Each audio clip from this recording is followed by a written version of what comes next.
Conselhos para Obreiros, de Charles Spurgeon. O príncipe dos pregadores orienta os ministros da igreja. Leitura da capa da orelha. Se desejarmos que a igreja de Deus seja restaurada à sua glória primitiva, devemos voltar a pregar o evangelho franco e simples. Creio que o fato de que a cruz estar escondida por trás do véu de uma linguagem refinada representa metade do motivo da nossa destituição espiritual.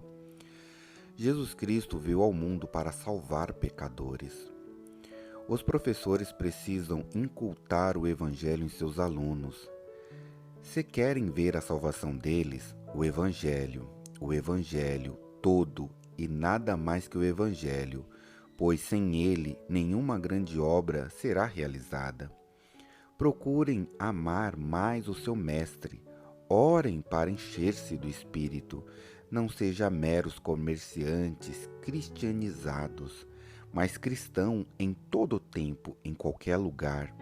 Não seja como objetos folheados a ouro, mas sim como metal sólido. Sejam servos do Senhor Jesus Cristo, quer bebendo, quer comendo, quer fazendo qualquer outra coisa. Sirvam a Ele com as mãos e de todo o coração. Estendam sua coragem até o limite da sua resistência. Como a corda tensiona um arco, e lancem-na com toda a força ao serviço de seu Redentor. Vivam verdadeiramente enquanto tiverem fôlego de vida. Não desperdice sua existência em propósitos egoístas, mas considerem a glória de Cristo um único objeto que vale o esforço da humanidade e a propagação de sua verdade o único trabalho valioso neste mundo. Gastem-se e deixem-se gastar no serviço do Mestre. Capítulo 1. Um homem zeloso. Meia dúzia de palavras ditas por uma mãe carinhosa a um menino que está prestes a sair de casa para iniciar um aprendizado pode cair como o suave orvalho do céu sobre ele. Algumas frases de um pai amável e prudente ditas à filha ainda não convertida, quando ela inicia sua vida de casada, e a seu marido gentil e carinhosamente escolhidas, podem fazer daquele lar uma casa de Deus para sempre. Uma palavra gentil de um irmão para sua irmã, uma breve carta escrita por uma irmã para o seu irmão, mesmo que seja apenas uma linha ou duas, pode ser a seta de graça de Deus. Já vi até mesmo coisas pequenas como uma lágrima ou um olhar ansioso operarem maravilhas. Talvez você já tenha ouvido a história de Whitfield, que, sempre que se hospedava na casa de alguém, costumava conversar sobre o futuro da alma de cada membro da família anfitriã, pessoalmente com cada um deles. Entretanto, certa vez pernoitou na casa de um coronel, que era tudo o que alguém poderia desejar, menos cristão. Winterfield ficou tão satisfeito com a hospitalidade e tão encantado com as qualidades do bom coronel e de sua esposa e de suas filhas, que achou muito difícil lhes dizer que tinha que tomar uma decisão a respeito de Jesus, algo que não teria sentido se eles tivessem sido menos amistosos. Ali ele ficou por uma semana, e durante sua última noite o Espírito de Deus o visitou, de modo que não conseguiu dormir. Essas pessoas, disse ele, têm sido muito amáveis comigo, e eu não tenho sido fiel com elas. Tenho que dizer que, apesar de todas as suas boas qualidades, se não crerem em Cristo, estarão perdidas. Então se levantou e orou. Após orar, ainda havia luta em seu espírito. Sua velha natureza dizia: não posso fazer isso. Mas o Espírito Santo parecia dizer: não saia daqui sem antes avisá-los do perigo. Finalmente, pensou em um artifício e orou a fim de que Deus aceitasse sua ideia. Ele pegou seu anel e escreveu com eles as seguintes palavras: em um dos losangos de vidros da janela de caixilhos de chumbo. Falta-lhes uma coisa. Ele não conseguiu falar com a família, mas seguiu seu caminho, orando muito pela conversão daquelas pessoas. Pouco depois de ele ter saído, a boa senhora anfitriã da casa, grande admiradora de Winterfield, disse: "Vou até o quarto de hóspedes, pois quero ver o lugar em que o homem de Deus ficou." Ao chegar no quarto, viu que ele tinha escrito na vidraça: "Falta-lhes uma coisa." Aquelas palavras a tocaram imediatamente com a convicção do arrependimento. "Ah!" exclamou. "Pensei que ele não havia se preocupado muito conosco, porque sabia que, por onde quer que ele passe, argumenta com seus anfitriões, e não havia feito assim conosco. Cheguei a pensar que havíamos irritado o Sr. Winterfield. Mas agora percebo que ele foi amável conosco, falando-nos desta maneira." Em seguida chamou suas filhas: "Subam, meninas, vejam que o homem de Deus escreveu na vidraça. Falta-lhes uma coisa. Chamem seu pai." O coronel subiu ao aposento do hóspede e também leu a frase: "Falta-lhes uma coisa." Assim, ao redor da cama, onde o homem de Deus havia dormido, ajoelharam-se e pediram a Deus que lhe desse a coisa que faltava. E, ali mesmo, antes que deixassem o quarto, encontraram o que lhes faltava, e toda aquela família pôde regozijar-se em Jesus.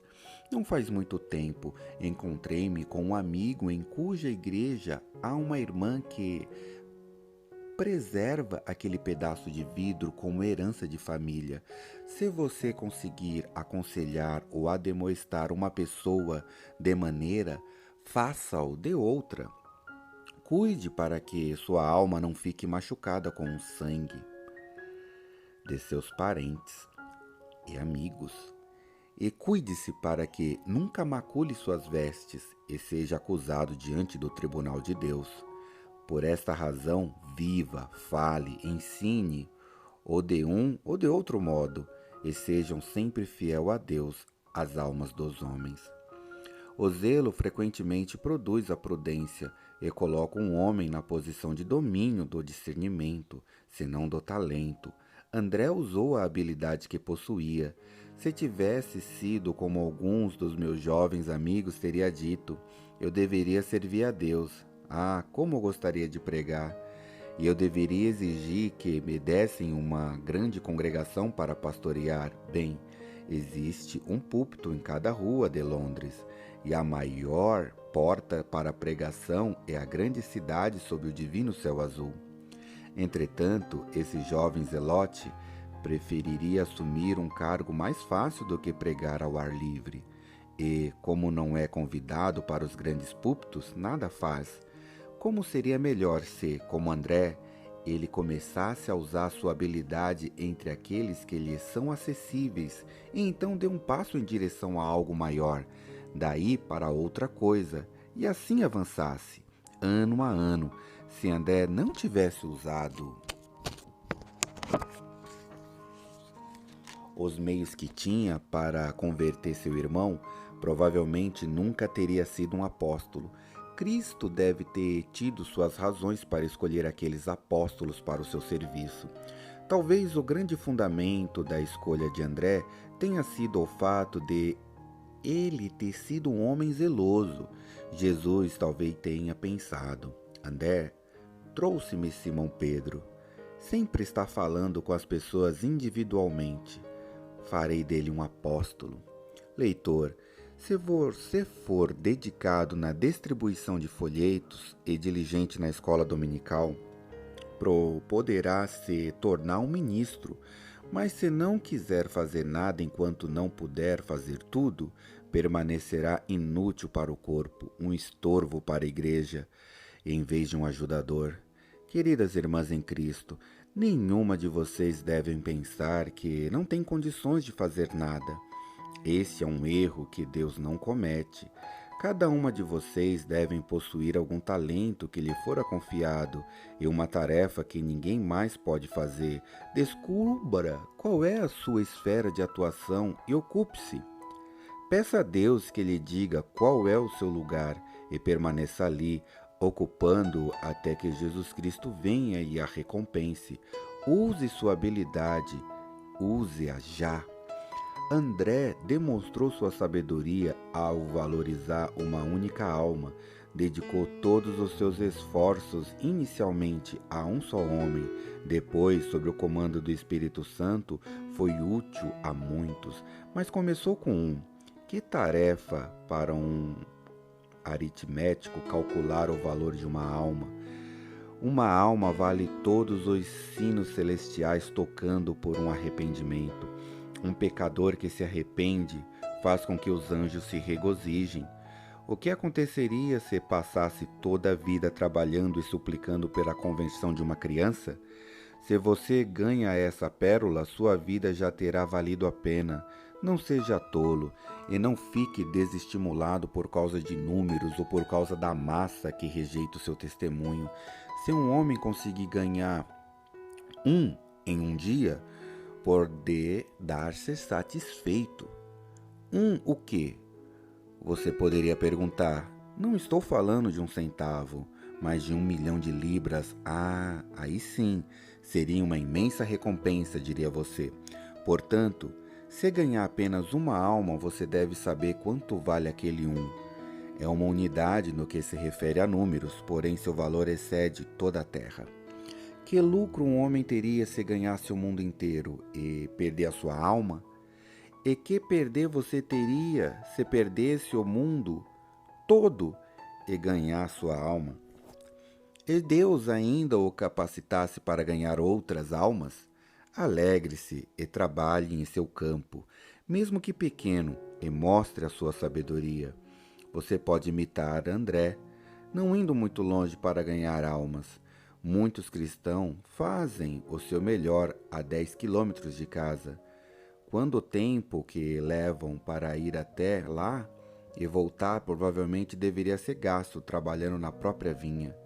Não creio que as autoridades estaduais estariam baixando um decreto muito inteligente se pedisse aos cidadãos da cidade A que ajudasse a tirar a neve das calçadas da cidade B e os cidadãos da B que mantivessem limpas as calçadas da cidade A. Seria melhor e mais conveniente que cada chefe de família limpasse a sua própria calçada. É o nosso dever cristão fazer todas as obras que pudermos no lugar onde Deus nos colocou, principalmente no nosso lar. Se todo homem tem direito sobre mim, muito mais direito têm meus filhos. Se toda mulher tem alguma exigência sobre mim, quanto à salvação de sua alma, até onde sou capaz de ajudar, muito mais direito tenho os da minha carne e do meu sangue. A piedade deve começar em casa,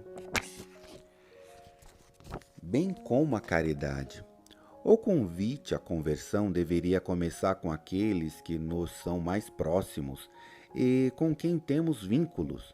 Eu o encorajo não ser um missionário na distante Índia, nem a olhar com misericórdia para a África, nem ocupar-se em demasia com o povo católico e com os pagãos, mas sim com seus filhos, sua carne, seu sangue, seus vizinhos e amigos. Levante seu clamor ao céu por eles, e só depois pregue entre as nações. André foi capaz de ir para a Capadócia após morrer o Senhor Jesus. Mas começou com seu irmão, e você poderá trabalhar onde desejar nos anos vindouros, mas antes de tudo, trabalhe com a sua família. Aqueles que estão sobre a sua sombra devem receber o seu cuidado primeiramente. Seja sábio, use a habilidade que tem e use-a com aqueles que estão mais próximos. Talvez alguém esteja pensando: como André persuadiu Simão Pedro a seguir Cristo? Ele primeiro contou sua experiência e disse: achamos o Messias. Conte aos outros o que já experimentou de Cristo. André fez isso de uma forma inteligente, explicando a Pedro o que havia encontrado. Ele não disse que havia encontrado alguém que o havia impressionado, mas que ele não sabia quem era. Ele disse que havia encontrado o Messias, isto é, Cristo. Tenha o Evangelho claro em sua mente e também sua experiência com ele, e então fale das boas novas com aqueles cuja alma você quer alcançar. André teve poder sobre Pedro por causa da sua decisão pessoal e convicção. Ele não disse: espero ter encontrado o Messias, mas sim, eu o encontrei. Tinha certeza disso, tenha total segurança da sua salvação.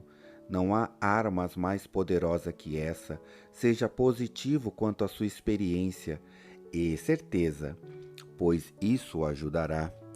André teve poder sobre Pedro, porque foi zeloso na apresentação das boas novas. Ele não falou com Pedro como se estivesse conversando sobre um fato trivial.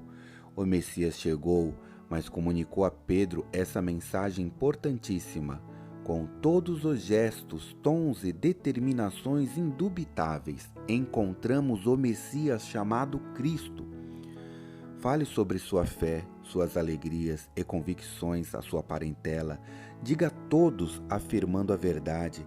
Ninguém neste mundo poderá dizer que Deus não abençoará sua obra. André ganhou a alma do seu irmão. E que grande tesouro ele ganhou! Aquele homem não era outro senão Simão, o mesmo que, quando as primeiras redes do Evangelho fora lançada, ganhou 3.000 almas em uma única pregação, em um único lançar de rede. Pedro, um príncipe na igreja cristã, um dos poderosos servos do Senhor, foi um conforto para André. Fico imaginando o que André diria em seus dias de dúvida e temor. Bendito seja Deus que transformou Pedro em uma pessoa tão útil. Bendito seja Deus que me levou um dia a falar com Pedro. O que eu não consigo fazer, Pedro ajudará a fazer. E embora reconheça a minha incapacidade, sinto-me grato, porque meu querido irmão Pedro tem a honra de levar muitas almas a Cristo. Seus dedos estão prontos a prover o êxtase da lira da vida de um coração que até agora não havia louvado a Cristo. Você está pronto para acender a chama que iluminará o sacrifício sagrado de uma vida consagrada a Cristo? Seja ativo para o Senhor Jesus, seja insistente e ore, seja piedoso e sacrifique-se. Não tenho dúvidas de que, quando provarmos nosso Deus por meio da oração, Ele derramará sobre nós bênçãos sem medidas.